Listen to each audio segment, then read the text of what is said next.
evening, everyone, and welcome to C3. So glad you could join us tonight as we continue to work our way through our Bible adventure, and we're in the book of John. I want to share a story with you from the book of John tonight, from John chapter 9. This is one of those stories that I love this story. It's about Jesus healing a man born blind and what that can teach us, because it's so much more than just the healing, it's what comes following the healing. So let me just share with you this story. If you're doing other things around the house, I'll just read it to you and share it with you, because this is Jesus doing this in front of the Pharisees, and then there's a big thing that happens following it. So hear what this says here from John chapter 9. As he went along, he saw a man blind from birth. His disciples asked him, "Rabbi, who sinned, this man or his parents, that he was born blind?" "Neither this man nor his parents sinned," said Jesus, "but this happened so that the works of God might be displayed in him. As long as it is day, we must do the works of him who sent me. Night is coming when no one can work. While I am in the world, I am the light of the world." After saying this, he spit on the ground, made some mud with his saliva, and put it on the man's eyes. "Go," he told them, "wash in the pool of Siloam." The word means sent. So the man went and washed and came home seeing. His neighbors and those who had formerly seen him begging asked, "Isn't this the same man who used to sit and beg?" Some claimed that he was. Others said, "No, he only looks like him." But he himself insisted, "I am the man." "How then were your eyes open?" they asked. He replied, "The man they called Jesus made some mud and put it on my eyes. He told me to go to Siloam and wash, so I went and washed, and then I could see." "Where is this man?" they asked him. "I don't know," he said. So here the man is willing to tell everybody what Jesus did for him. But the story continues. The Pharisees now get involved and start to investigate the healing. So they brought to the Pharisees the man who had been blind. Now the day on which Jesus had made the mud and opened the man's eyes was a Sabbath. Therefore the Pharisees also asked him how he had received his sight. "He put mud on my eyes," the man replied, "and I washed, and now I see." Some of the Pharisees said, "This man is not from God, if he does not keep the Sabbath." But others asked, "How can a sinner perform such signs?" So they were divided. Then they turned again to the blind man. "What have you to say about him? It was your eyes he opened." The man replied, "He is a prophet." They still did not believe that he had been blind and had received his sight until they sent for the man's parents. "Is this your son?" they asked. "Is this the one you say was born blind? How is it that now he can see?" "We know he is our son," the parents answered, "and we know he was born blind. But how he can see now, or who opened his eyes, we don't know. Ask him, he is of age. He will speak for himself." His parents said this because they were afraid of the Jewish leaders, who already had decided that anyone who acknowledged that Jesus was the Messiah would be put out of the synagogue. That was why his parents said, "He is of age, ask him." A second time they summoned the man who had been blind. "Give glory to God by telling the truth," they said. "We know this man is a sinner." He replied, "Whether he is a sinner or not, I don't know. One thing I do know, I was blind, but now I see." Then they asked him, "What did he do to you? How did he open your eyes?" He answered, "I have told you already, and you did not listen. Why do you want to hear it again? Do you want to become his disciples too?" Then they hurled insults at him and said, "You are this fellow's disciple. We are disciples of Moses. We know that God spoke to Moses, but as for this fellow, we don't even know where he comes from." The man answered, Now that is remarkable. You don't know where he comes from, yet he opened my eyes. We know that God does not listen to sinners. He listens to the godly person who does his will. Nobody has ever heard of opening the eyes of a man born blind.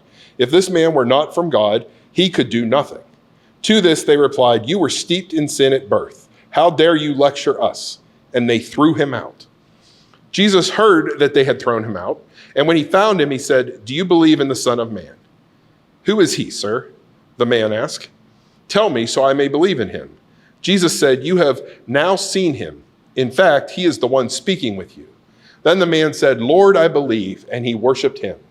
Jesus said, "For judgment I have come into this world, so that the blind will see, and those who will see will become blind."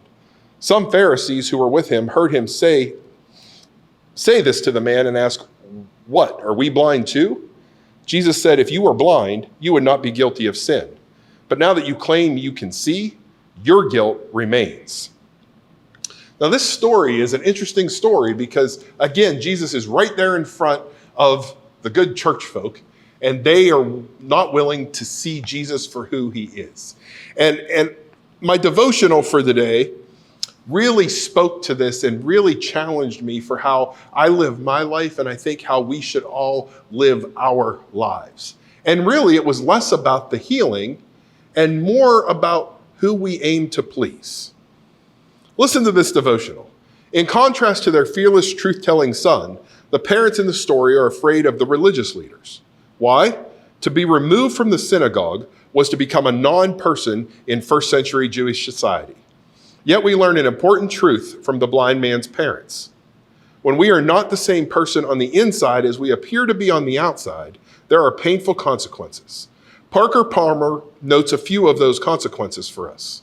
Number one, we lose touch with our souls and disappear into our roles. Number two, we sense that something is missing in our lives and search the world for it, not understanding that what is missing is us.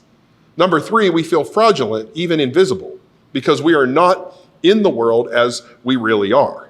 Number four, our inauthenticity and projections make real relationships impossible, leading to loneliness. And number five, our contributions to the world, especially through the work we do, are tainted by duplicity. You see, the divided life is a wounded life, and the soul keeps calling us to heal the wound. And if we ignore that call and we find ourselves trying to numb our pain with an anesthetic of choice, be it substance abuse, overwork, consumerism, or mindless media noise, such anesthetics are easy to come by in a society that wants to keep us divided and unaware of our pain. But there can be no greater suffering than living a lifelong lie. You see, the parents of the healed blind man chose not to make the changes that following Jesus required. Their fears of being cast out of the synagogue and the negative reaction of the Jewish leaders are too great. They didn't appreciate that Jesus was with them and that he could give them more than enough grace and power to carry them into a new future. Isn't that so true for us in the world we live in today? So often we spend our time trying to please or not upset other people, and we forget about the fact that Jesus is with us every step of the way, and our job is to please him, not those around us. So I want to challenge you over the next several days. I want you to consider the interactions that you have with people. And in what ways, if any, do our actions and our words specifically get done in order to get their approval or in order to avoid their disapproval? That's an important question for every one of us to ask. Now, that doesn't mean we get to just walk around and do whatever we want and just tell people we don't have to do anything to please you. That's not what that means. What that means is, are we doing things to approve others instead of working to get the approval of Christ himself? In our story, the man that was healed wasn't ashamed of who Jesus was. Jesus had healed him, and he wanted to follow him. The parents, they were more afraid, and they weren't willing to make the changes necessary to follow Jesus. In the world that we live in, my prayer is that all of us work harder at trying to gain the approval of Jesus instead of trying to gain the approval of others. And if we do that with a loving attitude and a caring spirit, we shouldn't offend the other folks. But if we do, it is what it is. Because the bottom line is, we don't want to offend the person of Jesus. So may we all take the time to make Jesus the top priority and pleasing him the most important thing that we do in how we live our lives. Thank you again for joining me for C3 tonight as we continue to work through this Bible adventure and we continue to work through the New Testament. We are excited to see the work of Jesus and how that plays out going forward. Be sure to join us next week as Pastor Sean, Pastor Diane, and myself talk about the I am statements about Jesus. It's going to be a really interesting conversation when we talk about Jesus making some claims that, again, offend the Pharisees. Thank you again for joining us tonight. Be sure to join us for worship this weekend, whether it be in person or online. And I can't wait to see you as part of what's going on in the life and ministry of our church. Make sure you connect to us on our website at christumc.net to see all the exciting things that are coming throughout the fall as we head in and ramp up for Advent. Hard to believe that that is right around the corner. God bless and keep up the good work.